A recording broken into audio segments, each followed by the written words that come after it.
that are scattered across the four corners. This is the tribe of Gad, so-called Native Americans. I have an article here. It's oldmagazinearticles.com, September 21, 1912. This pamphlet was made. And actually found this article when I first came in.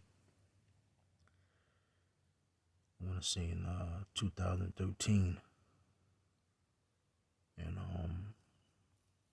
that's when I found the article. I think roughly in 2013. And these are the Indians of Hebrew origins. So it says, I actually got to look this guy's name up, William Penn.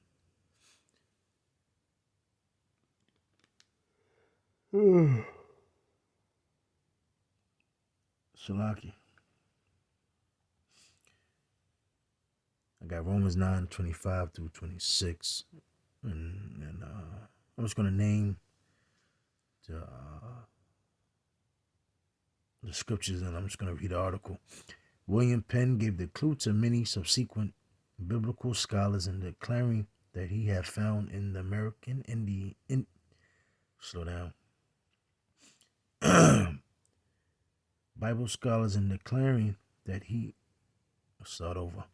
William Penn gave the clue to many subsequent biblical scholars in declaring that he had found in the American Indians the lost tribes of Israel. So it says, the writer meets the objection to the theory based on the great distance between the habitation of the two peoples by citing the book of Esdras.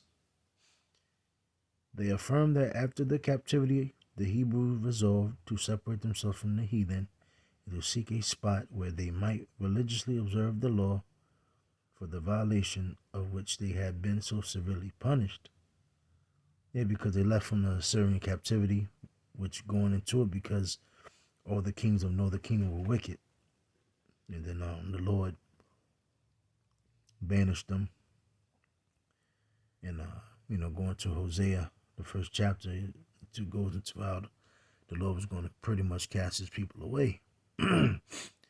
But in these last days, going into Genesis, the 49th chapter, telling you in the last days where the 12 tribes are, it's being made manifest who his people are. And again, you have so-called Native Americans here, which been stripped. They don't speak the language. They're suffering identity crisis, and they're suffering curses. The curses going to Deuteronomy 28, because they no longer really have any rights to their land.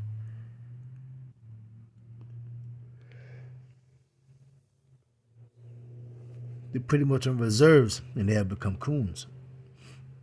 Edward Wakar, he's he goes into the powwows. He says, pretty much a lot how, Gad has become like coons now.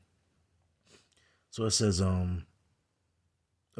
he reports them to have migrated to a country which was uninhabited, and so far distant that they journeyed for a year and a half or even more. And you go into 2nd Esdras 13, 40 to 48 on that one.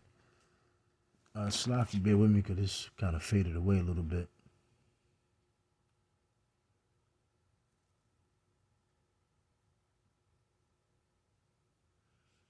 So it says, still more conclusive proof is found in a comparative study of the language, religion, customs, and traditions of the two peoples. Such resemblance as these are noted.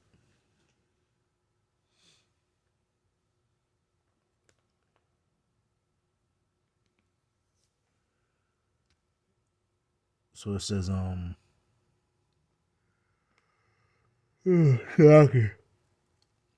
like the Hebrews, the Indians, when first visited by the Europeans, were a very religious people, yet they had entirely escaped the idolatry which was common to almost all ancient peoples. They acknowledged but one power, the Great Spirit, and the name by which he was known was I don't know pretty much how they got this written, but we know the name is Yahweh Bashem Shah. But it says in their dances they were heard to say distinctly.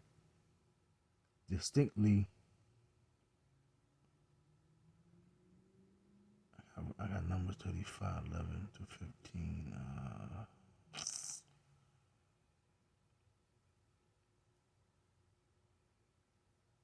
Salaki is reading something else. It says in their dances they were heard to say distinctly Hallelujah or praise the Yah, the very word which was used by the Hebrews themselves. So it says they kept annual festivals, Deuteronomy 4:1.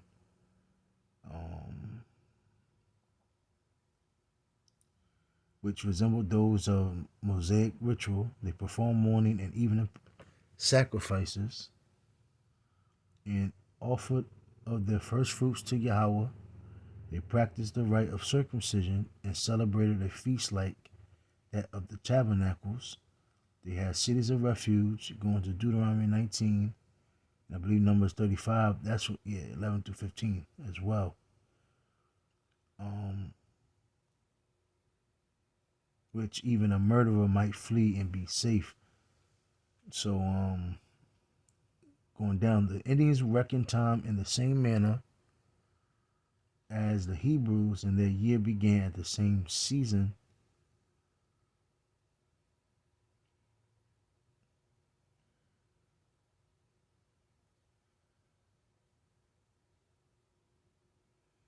Salaki, when it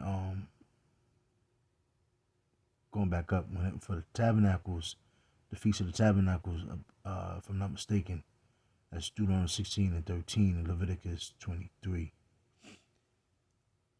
Salaki, I ain't read this pamphlet so long. How the way I got certain things written.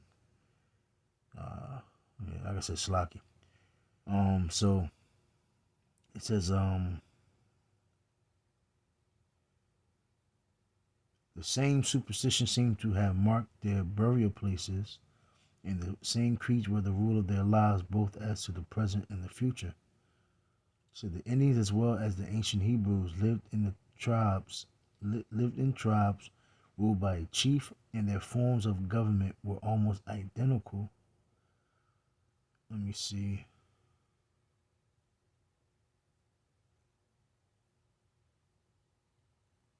The clan system of the Indians had preserved a clue to some of the mysterious rites of the early Hebrews. What is known about the clan system of the Iroquois explain what was formerly mystical about the tribes of Israel. So it says each tribe had a totem, usually some animal, such as a deer, a bear, or a panther. So also had the Israelites such a totem. And this explains why in the blessing of Jacob upon his sons, Judah is surnamed a lion, Dan a serpent, Benjamin a wolf, and Joseph a bow. So that was just a quick little article that I had. Just wanted to bring it back forth. I did it on one of my old channels, but Esau was slipping and cutting and deleting a lot of pages. So this going through my notes and bringing some things out.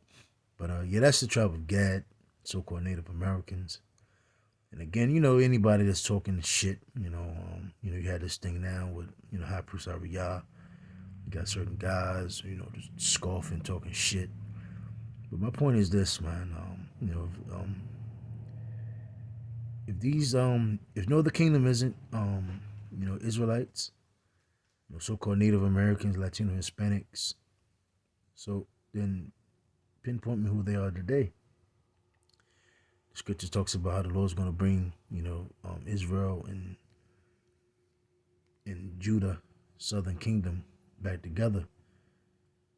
He joining that stick back together. I tell you, Judah and Israel were oppressed together. When you look at the ghettos and the slums and, bad conditions who are in them, all you had to do is go to New York. Go to the Bronx. Back in the day, Bushwick. You can go to Harlem now because a lot of Northern Kingdoms in Harlem. Go to Jersey. Philly. Here, you go to Richmond. Northern Virginia. I'm not too sure about D.C. I'm not sure about Baltimore. Maryland, the outskirts of Baltimore. North Carolina. What is it like to like the 85 part? Raleigh as well. Texas. But again, our people were oppressed together, and you clearly see it. Another thing too, what we've been seeing lately is a lot of Northern Kingdom been coming to the camps, asking questions, and they're realizing and seeing shit's getting real. That fancy old dream, that good old golden streets, that was all a lie. They're actually feeling that racism. But that was pretty much it. And with that, say shalom.